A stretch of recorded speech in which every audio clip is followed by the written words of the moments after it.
Important: before you can check the mixing ratio, please apply the mixed material with the mixer installed, using the gun and note dynamic working pressures indicated by the black needles on the switching contact manometers. Please hold 2 cups under the mixing ratio check unit and open the 2 ball valves at the same time. Please now set the previously noted working pressures using the back pressure regulators. Screw in the adjusting screw to increase the pressure and unscrew the adjusting screw to reduce the pressure. As soon as the pressures have been set accordingly, close the ball valves and remove the filled cups. Please fill the A and B components into a cup, at least 400 milliliters, at the same time until the A component cup is full.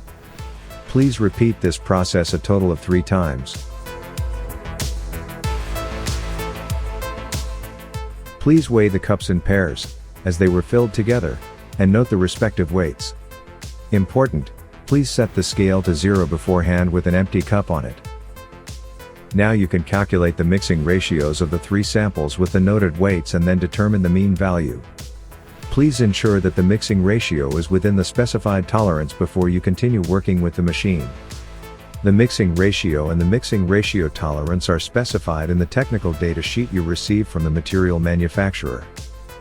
If the mixing ratio in the data sheet is only given by volume and not by weight, the values must be converted using the specific material density.